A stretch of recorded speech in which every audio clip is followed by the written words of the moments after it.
Yo, what is going on, everybody? Welcome into the live stream. I'm joined by my boy Jack. How's it going, bro? What up? How you doing, brother? Good, good. So, today's Saturday, and me and Jack want to go live real quick, give you guys a little quick, some Jets content we could talk about during this Jets bye week. We could talk about, what we can expect for the rest of the season. Will the New York Jets end up going 0-16? We're going to give you guys all of our thoughts, and if you guys want to join in on the chat, we can do some a little Q&A. And yeah, so let's jump right into it. So, as we know, the Jets are 0-9, and we are on luckily not playing this week. Feels good. We got a lot of Jets fans not worrying about what is going to happen this week. We don't have to worry about watching some terrible football, and it feels good. It feels really good to not worry about that. And tomorrow we get to see a full Sunday without worrying about the Jets. So how does that feel about on this bye week, Jack?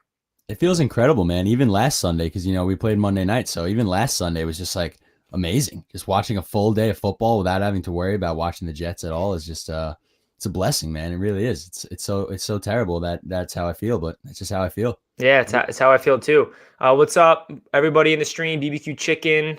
How you guys doing? I see everybody. How's it going, everybody? Go Eagles. So, yeah, so we want to jump right in and just talk about the Jets and what we can really expect from this team for the remainder 7 games of the year because, as we know, the Jets are 0-9, and it's very likely that the Jets finish 0-16. So, Jack, how strong of a possibility is it in your mind that the Jets are 0-16 at the end of the season? I think it's a huge, huge possibility, man. I think it's more probable than possible at this point. I think that if you look at the remaining schedule, I'll just shoot off some games real quick. We got the Chargers, Dolphins, Raiders, Seahawks, Rams, Browns, Patriots. The closest game I think is going to be the Patriots once again, but we see how the last one played out. So I really don't see us winning the game this year, man. It's crazy. It's It so is crazy to say that, bro, but I do not see us winning a game this year. It is crazy. The next matchup the Jets will have following the bye week is the Los Angeles Chargers. That is definitely, I feel like, a winnable game just because the Chargers are known to blowing a lot of leads. And even though they have rookie quarterback Justin Herbert, who's lighting it up and he looks like the real deal, I'm curious to see what the Chargers team looks like against the Dolphins tomorrow. But, if the Jets do finish 0-16, I mean, that just solidifies the Adam Gase getting fired because he needs to go if that happens. He needs to go regardless if we win 1, 2, 3, or 0 games. So we need Adam Gase gone. That is probably the one thing that's keeping me having a little anxiety because, Yeah, as we that's the most know, important thing by far, man, is that Gase needs to be gone.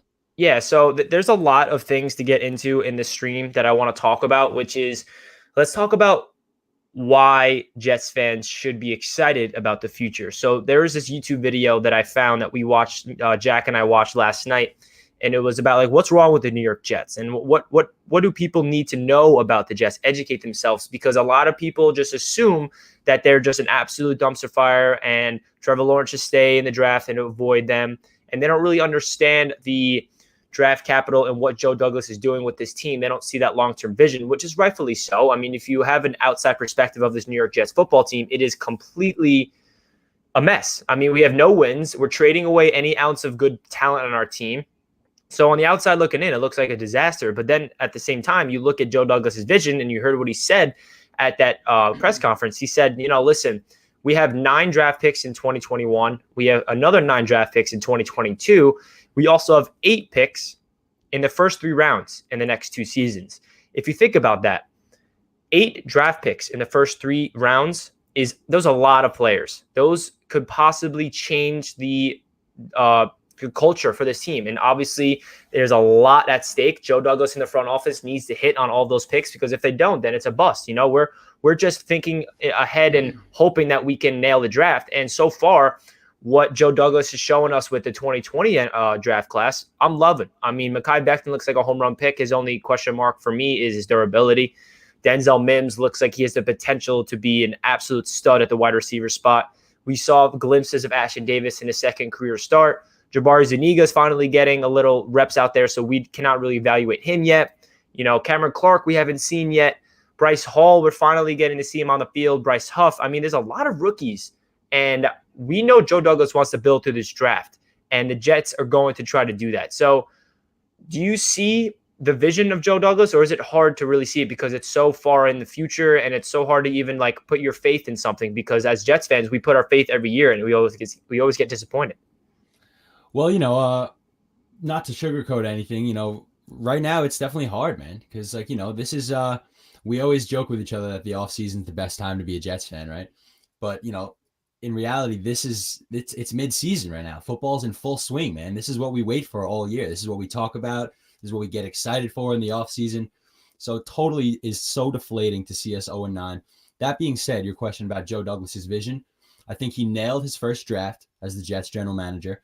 I think historically, the Jets are poor at drafting before Joe Douglas. I think Joe Douglas nailed his first draft.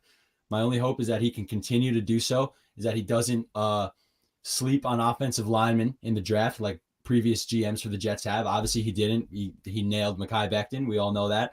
So hopefully he'll keep doing his thing, man. And, right now it's definitely hard. But, in the grand scheme of things, you can definitely see Joe Douglas's vision for this team. I think he started it off right this year with this past draft, and I hope he can continue to do it. But right now it's tough, man. It really is tough. And there's going to be so much this offseason, like you said, for Jets fans. It's probably the best time because we get to, see all the offseason moves. We get to see free agency. We're going to go through a whole coaching search, hopefully, the whole draft. So this channel is going to be covering all of that. So if you guys are not subscribed to Jets Media, make sure you hit that subscribe button because Jack and I are going to be covering everything when it comes to the offseason. And we're going to get my boy Ali on here eventually too. We're actually thinking of creating a talk show on this channel. It's going to be, I think, every single Monday night. It's going to be Jack, me, and then Ali over at Loyal NY Jets Fans. He is my co-host on Loyal Media Sports Podcast. And then we're going to have a fourth person to be a special guest every week, another content creator. So we're going to make sure you guys stay tuned for the talk show. We're going to try to get a way where you guys can call in and ask us some questions. We're going to try to get a hotline so you can call in and you can be featured on the show and we can, talk on the phone. And you can ask us some questions about the New York Jets. So yeah, me and Jack just want to go live real quick today because as we know, the Jets are not playing and it is the bye week. So we want to talk about some Jets football, for me personally, even though the Jets are so bad, I definitely look forward to the games every week. But without a doubt. This week feels a little refreshing because I don't really have to worry about, who's starting. Is it Sam or is it Flacco? Who's going to be injured? Who's this? So it's kind of like, all right, sit back. Hopefully everybody can get healthy by next week because unfortunately Mekhi Becton went down with an injury. We can hope that he is all set to return. So I see everybody in the chat. If you guys have any questions, make sure you ask them. Sorry. I see Rylex saying, what's up? How are you guys? We're doing great, man. Hope everybody in the chat's doing well. Make sure you smash that like button on your way in. It helps out the channel a ton. So one question I want to ask you, Jack, is what should give Jets fans motivation to watch the remaining games of this season? Because obviously this is the darkest time to be a Jets fan in probably history, and we have no wins, and we have a head coach that everyone hates, and we don't even know if Sam Darnold's going to be healthy enough to play because his shoulder looks bad. So what do you think that Jets fans should hold on to really give us some glimpse of hope for next year? It took 9 games, bro, but it was fun to watch the 3 healthy receivers that we've been waiting for all year to be on the field together, out there together, making things happen. I wish it was Sam Darnold throwing it instead of Joe Flacco. Unfortunately, I don't think they would have opened up the playbook like that for some reason if Sam was starting because they just Adam Gase hates Sam Darnold for some reason. But yeah, man. I liked what I saw from the receivers when they were all playing together. And then we got some guys here and there that obviously we got Becton, we got Quinnen Williams, who's really low key kind of having a breakout year. He's like really playing well this year for us, which I was kind of nervous about because I didn't want him to become another Leonard Williams, really nervous about that. I don't see it happening though. I think Quinnen's a young beast. I think he's just going to get better.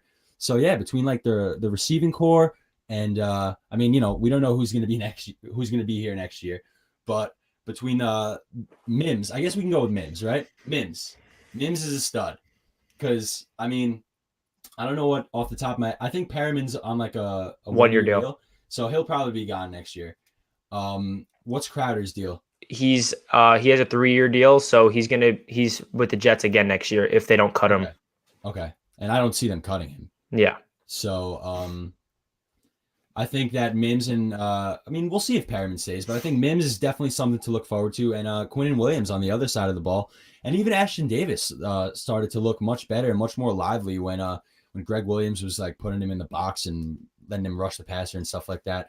So looking forward to the young talent that we have on this team. Yeah, I'm really excited to see what Brashad Perriman can do towards the end of the season because last year, for those guys that don't remember, he had a very interesting season on the Tampa Bay Buccaneers. The first 3 quarters of the year, he was kind of non-existent. He didn't get any time to play. He was injured, all this stuff. And then all of a sudden, the last 4 or 5 games of the season, he put up 100-yard games, 3 touchdown games, and all of a sudden he looked like the best receiver in the league. I mean, he was top 5 statistically for the last 4 games. Yeah. If Brashad Perriman could do that again this year for the Jets and finish off strong, I would be totally okay with re-signing him in free agency for a cheap deal because we need as much. Brashad Perriman is a guy that I think is extremely talented. His only problem is his durability. He can't stay in the field consistently. So if I was the Jets and he can stay healthy for the rest of the year and play well, I would re-sign Brashad for a cheap deal because we need as much depth as possible. And then in the offseason, we should sign another free agent. We should go after someone like Allen Robinson or Juju Smith or Kenny Golladay. Hopefully we can get one of those and then draft another receiver. So if that's the case, this is our wide receiving corps next year. This is obviously hypothetical. We got Brashad Perriman. He's probably be a wide receiver 4. Denzel Mims, James Crowder, a rookie in like the 2nd, 3rd, or 4th round. And then say we bring in a guy like Allen Robinson or Kenny Golladay or Juju or one of those guys. I mean, those are big names. That's a really good receiving corps. Think of that. We got Denzel on one side, the splash signing free agent on the other, Crowder in the slot, and then Brashad as the wide receiver 4 who can sub in and out. He's for depth purposes. I think that is how they should solve this receiving depth because we always keep saying this wide receiving group is terrible, but at the same time, they didn't look that bad when they're on the field for the first time. The problem with the receiving corps is the depth, and everyone was ridiculing Joe Douglas for not taking care of the receiver position, letting Robbie Anderson walk, which obviously was a mistake. We could all agree on that, but we can't really say that about Douglas now after seeing what those 3 receivers looked like on the field. I mean, they had 11 receptions, 189 yards, and 3 touchdowns in their first time playing together. So that was Joe Douglas's vision of seeing these 3 receivers on the field. So I'm really excited to see what Sam can do that out there. We need to see Sam Darnold out there with Mekhi Becton as his left tackle and all 3 of his receivers healthy. That's what we need to see in order to evaluate. So now we're saying. Yeah. That's the only way. That's the only way to evaluate Sam. Nothing we've seen so far is a fair way this year is a fair way to continue to evaluate Sam Darnold.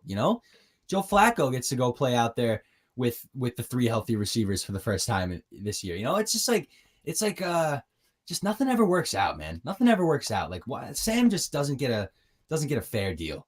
I'm sorry, I just veered off topic there into Sam Darnold territory, but he just doesn't get a fair deal, man. He doesn't. I know it's unfortunate that we really ruined Sam's confidence and his mental makeup is completely shot. But it's upsetting. We're gonna go into some questions in the chat that I've been looking at. I got one right here. What do you guys think is the Jets' biggest problem at the moment? I think that's pretty obvious. Do you know what I'm thinking of, Jack? I would hope it's Adam Gase. Adam Gase, yeah. So.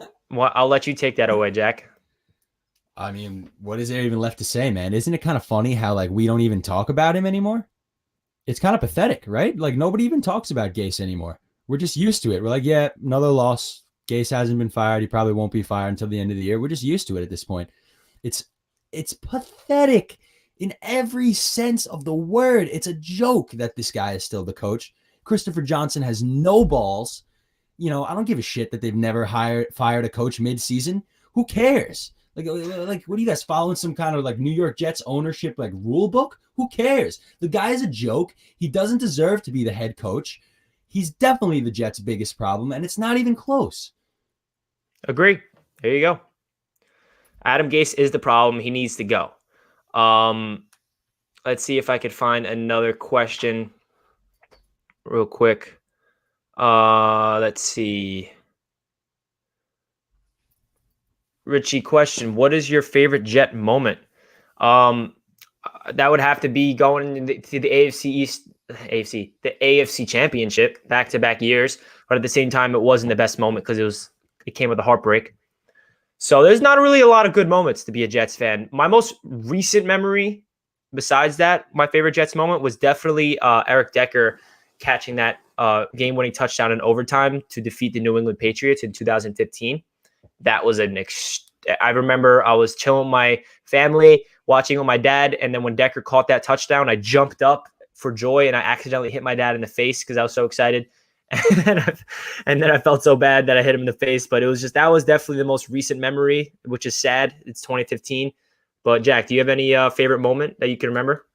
Yeah, I think a specific moment going back to AFC going to the AFC Championship game after beating New England, and Sal Palantonio had his legendary post-game interview with Bart Scott.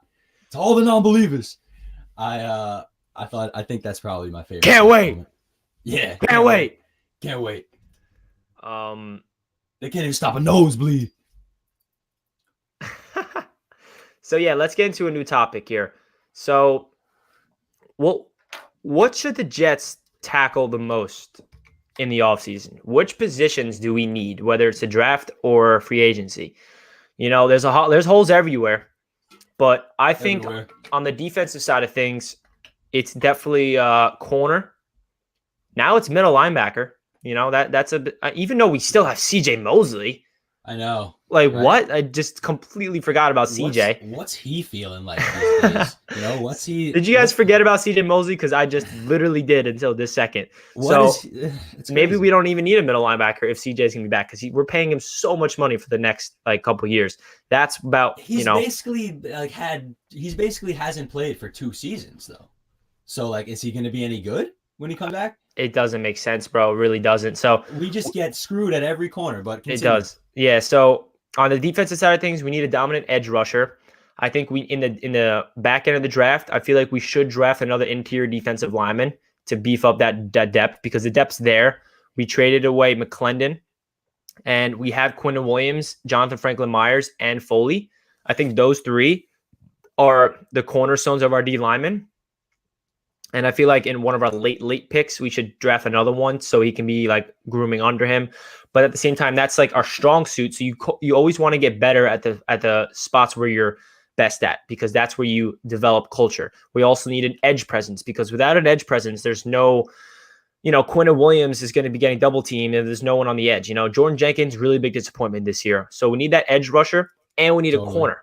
We need a number 1 cornerback. We're hoping that, Bless Austin and Bryce Hall can develop into something, but that's such an unknown. It's a wild card. We don't know what they're going to do. I don't really want to go out there and sign another Tremaine Johnson type deal where we give a 29-year-old player who already is past his prime a huge contract. I mean, that's why McCagnon was so bad.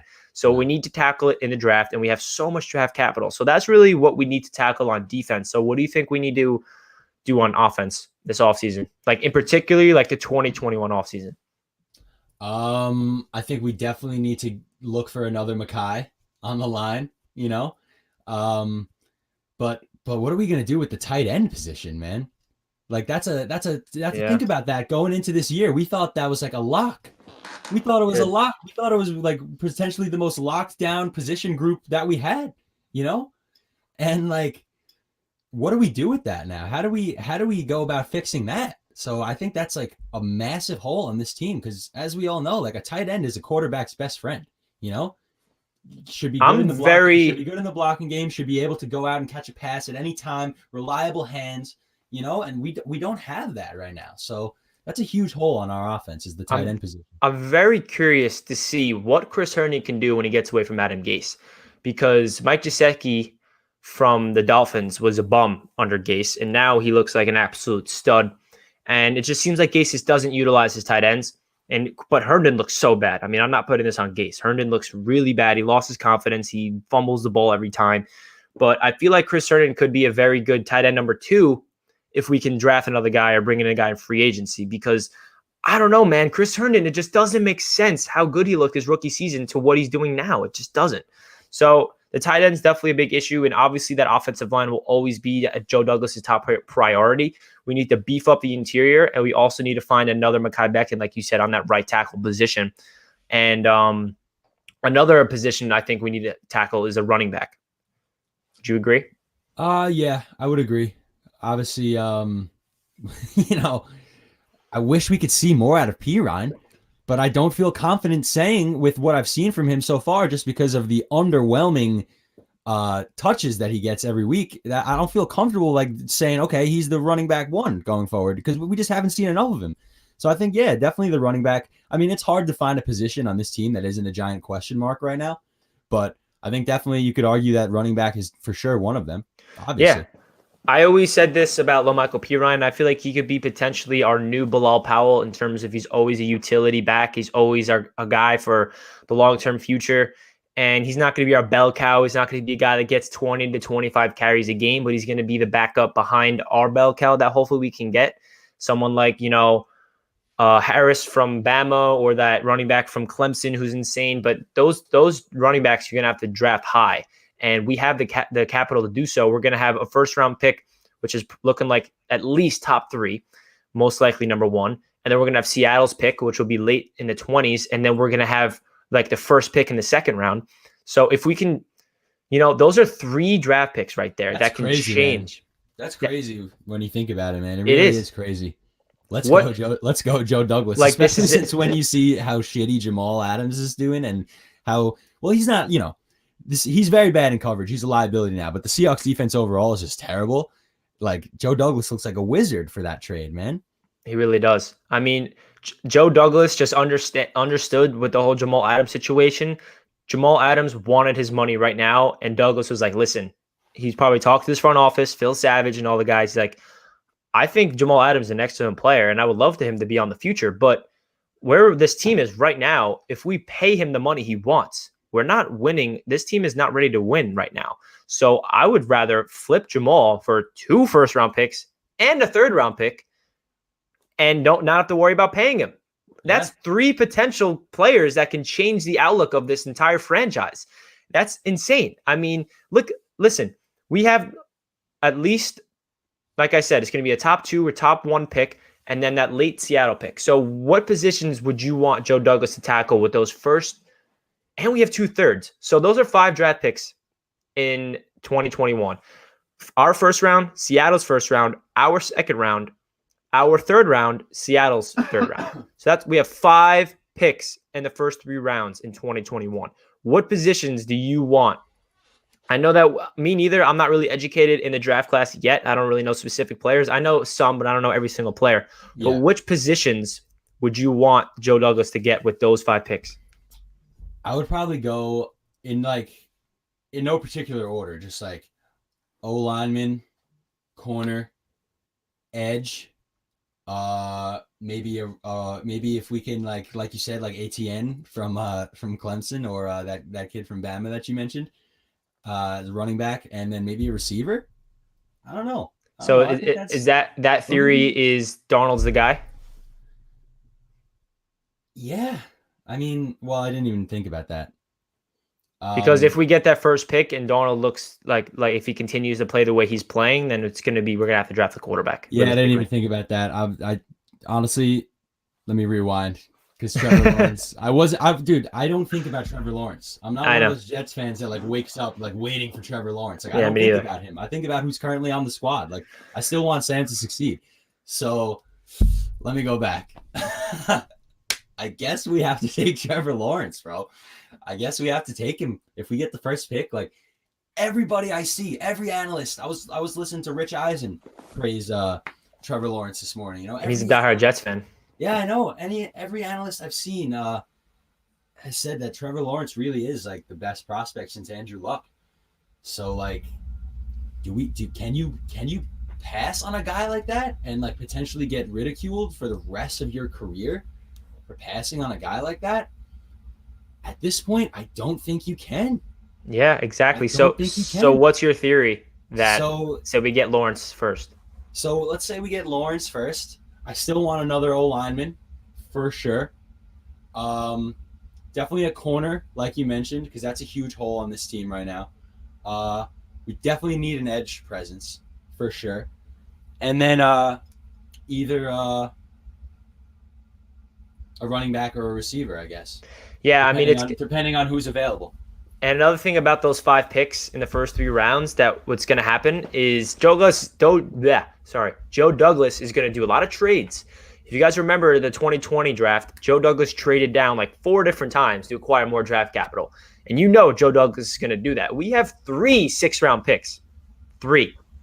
Those 6-round picks are ammunition to trade during the draft. Trade up, trade back. Trade up, trade back.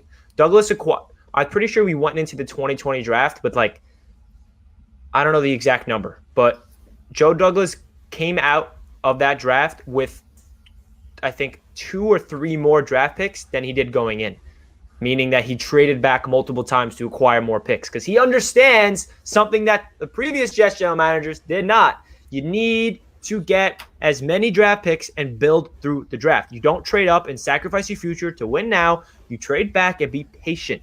That's why I feel like this Jets team has such a good future because we've never had a real football mind at the helm. We've had a guy that's been like with McCagnon and Idzik. We've had people that have been fighting for their jobs.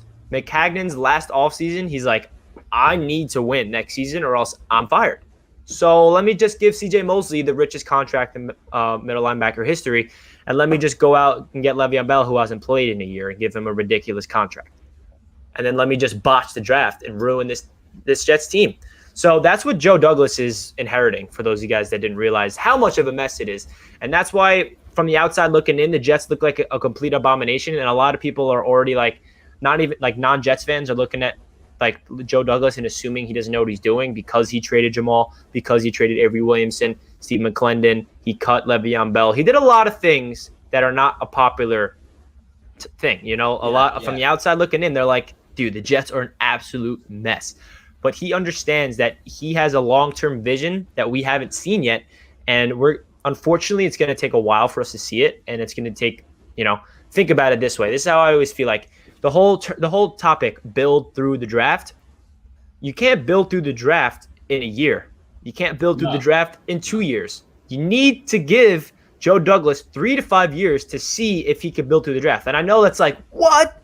I have to wait 3 years for the Jets to be good? I need to wait 5 years? Unfortunately, we do, because that's how bad this GM has been in the previously. And like, think about it. Ownership just doing nothing forever. Exactly. Forever. In order to build through the draft, you need to give time for, first of all, the draft to happen. Then you need to give time for the draft picks to develop, and then you need to give another time for the next draft pick. It's like a cycle. All right. Luckily, Joe Douglas had his 2020 draft class, so we can see what they're doing now. That 2021 draft class is going to come in.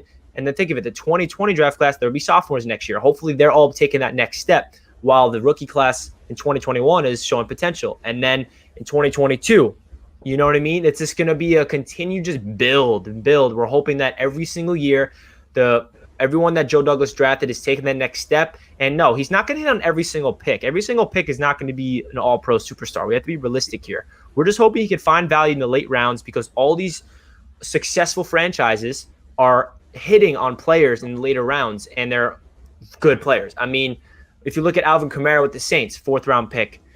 Richard Sherman was like a 5th-round pick or something crazy. I mean, there's always those diamond in the roughs, and I feel like Douglas has potential to go out there and grab those guys late in the rounds. Totally, man. I feel like he has shown the potential this past year with that, with like, he seems to be like a big, like, undrafted, like, free agent kind of guy. That's who. Which I like. So I feel like he's like a respected scout, and he's clearly got an eye for talent. And one of my favorite things about Joe Douglas is that he always drives home that you win at the line of scrimmage, because that's true, man. That's something that a lot of people don't really realize and think about. I feel like is that football games are won and lost at the line of scrimmage on both sides of the ball. So he understands that, and we just gotta acknowledge that it's going to be a long process, man. It's not going to, like you said, it's going to take 3 to 5 years to really see, like, if Joe Douglas can do what he claims he's going to do for this team, so we'll see. But we just got to put our faith in him, man. As Jets fans, as loyal as we are, we just We just It's the gotta. only thing we really have at this moment. If you guys are new to the stream, welcome in. Make sure you smash that like button. We got around 30 people in the stream, and we got around 20 likes. Let's see if we get that over 30 likes. Everyone go smash that like button if you're enjoying the stream today. And me and my boy Jack, we'd appreciate the support. Yes, sir. And yeah, so we've been live for 30 minutes now. We just wanted to go quickly talk about Jets football because this Jets bye week is, as we know, the Jets are not playing. So I'll not be streaming during the game. So I want to bring you guys a quick little stream. And guys, listen, if we have any fans of other teams such as the New York Mets or the New York Knicks, I am a big Mets fan and Knicks fan, and I'm creating a new channels. I already made the Mets channel, and I'll be creating a Knicks channel. So I know not everybody in here are Mets fans or Knicks fans. Probably some of you guys are Yankees, and some of you guys are probably Nets fans, but I would really appreciate it if you go type in Mets Media and give me a subscribe there. And another thing I want to talk about is my other YouTube channel that you guys always hear me talking about is Touchdown Kingdom. Touchdown Kingdom is my NFL-based channel, and my boy Jack is helping me out create content. And he helped me out with the first video. It's a top 5 MVP candidates through week 9. Jack wrote the script and he recorded the voiceover, and then I edited the video together. So make sure you guys go check out Touchdown Kingdom. And another thing I want to talk about is I'm getting the PS5 finally. I got the controller right here ready to go. I got Call of Duty here ready to go. I got 2K here ready to go. I ordered it yesterday. It'll be here in a week, and I will be making content all about the PS5 on another channel. So if you guys are interested to see me go crazy in COD and see me stream, let me know. I'm not going to do it on this channel because I don't want to post Call of Duty content on a Jets channel, but one of my biggest goals as a kid was to always make Call of Duty videos, and that's what I'm going to do because I'm a beast at COD, and you guys will see, not to toot my own horn. But yeah, so I just wanted to plug all that good stuff. And Let's get it, baby. Let's get it, baby. You got a lot of stuff going on, Rich. We got a lot of stuff going on. We do got a lot of stuff. Touchdown Kingdom is definitely something you guys need to check out for us. It's going to be tons of NFL content on there. I just, like Richie said, I just made my first video for there. I wrote the script and recorded the voiceover for the top 5 MVP candidates through week 9 that you can go check out on there. And I'm also a musician for you guys that don't know. You can check me out on Instagram at Jack McGalley Music. You can see my name on the stream right here, Jack McGalley, and then music right after it, all one word, no underscores or anything like that. And I have a song coming out with 2 other people on the 20th. So 6 days from now, I got a new track coming out. So definitely check that out if you guys are interested in music. I really appreciate it. That's all the plugs I have for right now, Rich. Yeah, plug away, man. I mean, you have excellent talent. I don't know if you guys don't know that Jack makes music, but some of you guys do. Make sure you check out Jack on Apple Music and Spotify, wherever you do. Type in Jack McGalley. He's got the fire. And I just pinned the Touchdown Kingdom link in the chat. So if you guys are interested to go check out that channel, me and Jack are going to put a lot of time into that and work. And we're going to be grinding out NFL content. We're going to be, I think a video we're going to make is going to be pretty funny. A lot of Jets fans are going to be interested in it. It's going to be why Adam Gase is the worst head coach in the history of the NFL. You guys are going to love that. And we got a lot in store, man. I'm excited to make that video, man. That's going to be like going to therapy. That's like just letting it all out. Type it away. Love it. Excited for that. Listen, there's a lot in store on this channel. There's a lot in store for me personally to bring you guys content, gaming content, Jets content, Knicks content, Mets content, NFL content. Do we have any Knicks fans in here? Do we have any Mets fans in here? Because if that's the case, you guys got to let me know because I'm just as diehard of a fan as my Mets and Knicks as I am Jets. So let me know. People are asking about what about NFL on PS5? Unfortunately, that Madden did not come out with the next gen version of Madden. So we're going to have to wait for Madden 22 in order for that to come out. So I'm going to be creating Knicks content with the new 2K. So if you guys are interested in that, make sure you go. We got Mets fans. There we go. LFGM, bro. Let's go. We got a Heat fan. All right. Don't hate the Mets, but I don't like the Mets. I just hopped on the Mets train, man. I've never really been a big baseball fan, but since Cohen bought the team, Uncle Stevie taking us to the promised land, baby. Uncle Steve will save us. Like, are you kidding me? All right, guys. I'm going to connect this to the Jets. I know not everyone in here are Mets fans, but listen, what's going on with the New York Mets needs to happen with the Jets in terms of a new ownership. Because what Steve Cohen said in his press conference is everything a Mets fan dreams of. If you're a Mets fan, you feel like you're on top of the world after what he said. He said he bought the Mets not for an investment of money, not to make money. He has this billion-dollar company to make his money. He said, the reason I purchased the Mets is for you, for the Mets fans, to bring everybody together and to win World Series. He said, if the Mets do not win a World Series in the next 3 to 5 years, I'm doing something wrong and I'll be disappointed. Like, he is shooting for the stars, and the Mets are not far away from winning. It's not like they're the Jets when they're suck. Like, the Mets actually have a young core to build around. They have the best pitcher in the league. All right, I'm not going to get into the Mets right now because I know not everybody is a Mets fan, but still, it gets me excited to think about. I made my first 2 Mets videos on my channel. I talked about Marcus Stroman signing his qualifying offer to return with the Mets, which is huge. And I also talked about the Steve Cohen interview. So if you guys are interested in checking out my Mets content, make sure you type in Mets Media and subscribe to the channel. Knicks Media coming soon as well. But yeah, you guys are awesome. I just want to thank, before we end the stream, thank every single one of you guys that's been showing so much love on my channel. I never really expected to have all these subscribers and all these guys, tuning into my live streams. And my boy Jack is very helpful because I need somebody, to help me out with this content because it's not easy. And without you guys, none of this is possible. You guys kill it in the comments all the time. You guys kill it in the like button. You guys love, you just love. I can just tell you care. You care about the Jets. You enjoy hearing what me and Jack have to say. And I do this because I love it. And I love the Jets. And I love all you guys because without you guys, none of this is possible. As cliche as it sounds, I really do appreciate every single one of you guys. Make sure you guys check out Jack on Music. We got a lot in store for you guys. We have so much in store. So make sure you stay tuned. And if you guys want to tell me which games you want to see me play, then I just posted something on YouTube, like the little post, like little thing. Comment down below what games you want to see me play. And yeah, that really does it for this stream. And let's go Jets. Jack, you have something else you want to say before we end it? Thank you guys for all the support as always. The road to 0-16 and firing Adam Gase continues, baby. Jets bye week, always a blessing. Thank you guys as always for the support and the likes and the comments, and we'll catch you next time. Yeah, bro, we'll catch you next time. Stay tuned for PS5 content, man. Stay tuned. Sir. I'm so excited for it. All right, boys. Richie's house playing. He bought an extra controller. Oh yeah, this is my extra controller waiting for it. All right, guys. Peace out.